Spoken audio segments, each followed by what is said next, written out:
सभी को मेरा प्यार भरा नमस्कार। मैं ज्ञानेंद्र सिंह स्वागत करता हूं आपका अपने YouTube चैनल अर्शदीप क्लासेस में। दोस्तों, आज हम बात करेंगे यूपी बोर्ड की कक्षा 8 की इतिहास पुस्तक के प्रथम पाठ की, जिसका नाम है यूरोपीय शक्तियों का भारत में आगमन। इस पर एक वीडियो हम पहले बना चुके हैं। दूसरी वीडियो में हम बात करेंगे कि किस प्रकार यूरोपीय शक्तियों में आपस में व्यापार के लिए होड़ मची, कौन सी कंपनी कब भारत आई, कहाँ कहाँ पर उन्होंने अपनी व्यापारिक कोठियाँ स्थापित की।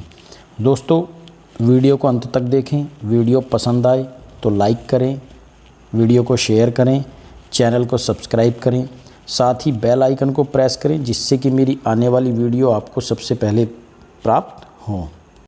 दोस्तों, वास्को डी गामा के भारत पहुंचने के बाद जो हिंद महासागर से व्यापार होता था, उस पर पुर्तगाल का एकाधिकार था। किसका अधिकार था? पुर्तगाल का, क्योंकि इस नए मार्ग की खोज ही पुर्तगाल ने की थी और उस समय पुर्तगाली जो नौसेना थी बहुत मजबूत थी। पुर्तगाली जब भारत आते थे तो वे अपने साथ सोना व चांदी लाते थे, और जब इधर से जाते थे तो सूती कपड़ा, रेशमी कपड़े तथा विभिन्न प्रकार के मसाले ले जाते थे। दोस्तों, वह इन मसालों का प्रयोग खाने के साथ साथ मांस को लंबे समय तक सुरक्षित प्रिजर्व रखने के लिए करते थे।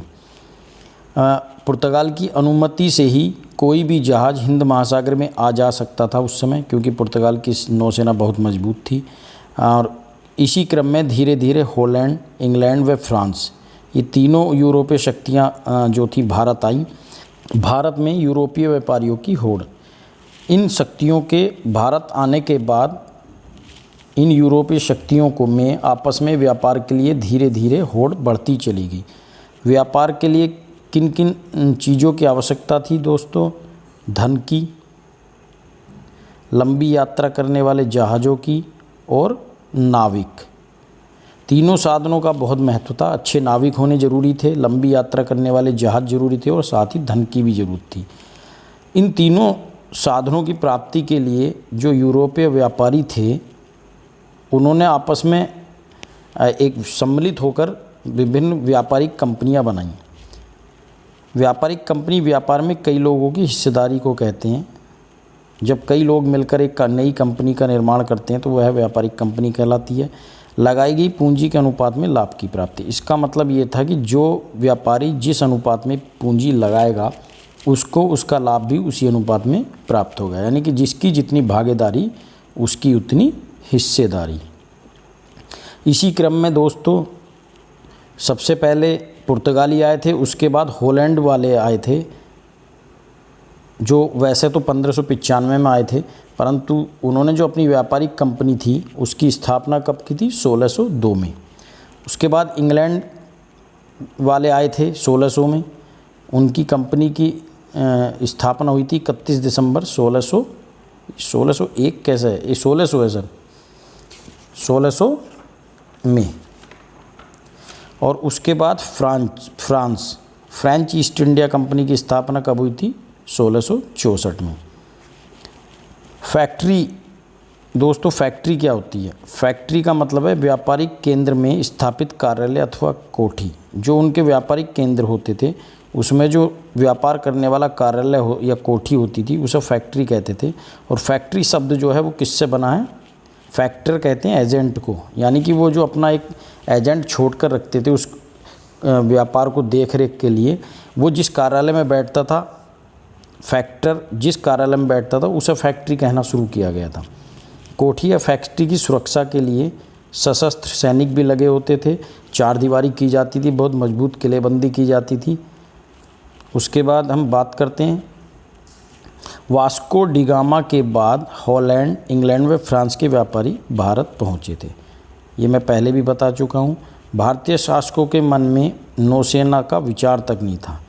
भारतीय व्यापारी जहाज़ों से व्यापार तो करते थे, परंतु उनके पास या जो भारतीय शासक थे उन पर कोई नौसेना नहीं थी।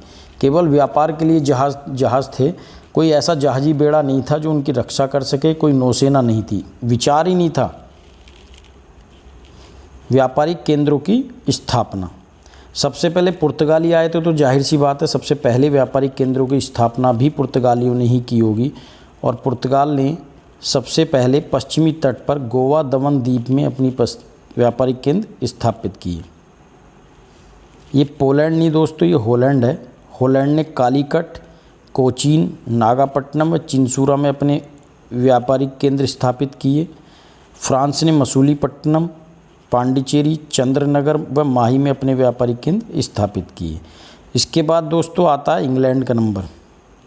इंग्लैंड ने सूरत, कैम्बे, अहमदाबाद, भरूच और कासिम बाज़ार में अपने व्यापारिक केंद्र स्थापित किए। यानी कि इससे पहले जितने भी व्यापारिक केंद्र स्थापित किए गए थे इंग्लैंड से पहले, वो ज़्यादातर समुद्र तट के आसपास थे, परंतु इंग्लैंड ने उनसे 2 कदम आगे जाते हुए बहुत अंदर तक अपने व्यापारिक केंद्र स्थापित किए।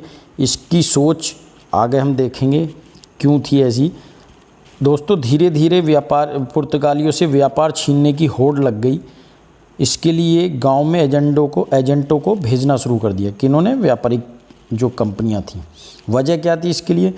बंदरगाहों पर माल महंगा मिलता था। यानी कि जो बंदरगाहों पर माल बेचने के लिए लाया जाता था, कौन लाते थे? भारतीय व्यापारी। किनसे खरीदते थे? कारीगरों से। तो वो पहला कारीगरों से खरीदते थे सस्ता, फिर अपना मुनाफा जोड़कर उसको बंदरगाहों पर बेचते थे महंगा। और ज़्यादातर ये 2 बंदरगाहों पर ख़रीदा जाता था, मसूलीपट्टनम और सूरत में। तो वहाँ जो माल आता था वो महंगा मिलता था, तो सस्ता माल खरीदने के लिए कंपनियों ने अपने आदमी या एजेंट कह दो उन्हें, वो गांव-गांव भेजने शुरू कर दिए सीधे कारीगरों से माल खरीदने के लिए।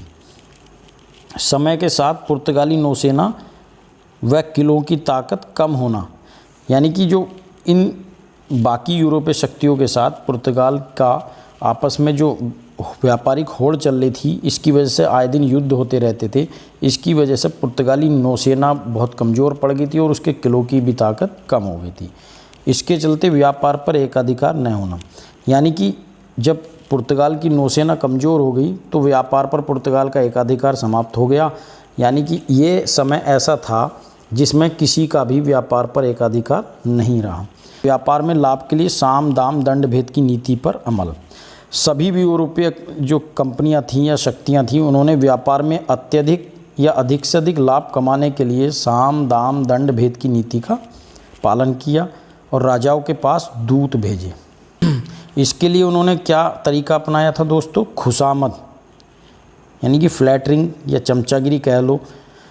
उन्होंने राजाओं की खुशामद की और इसके द्वारा अधिकार पत्र या फरमान की प्राप्ति कर ली व्यापार करने के लिए, खुलकर व्यापार करने के लिए। साथ में कर की छूट की भी मांग की। इसके बदले में उन्होंने क्या करा था? वे राजाओं को नवीन वस्तुओं की भेंट करते थे।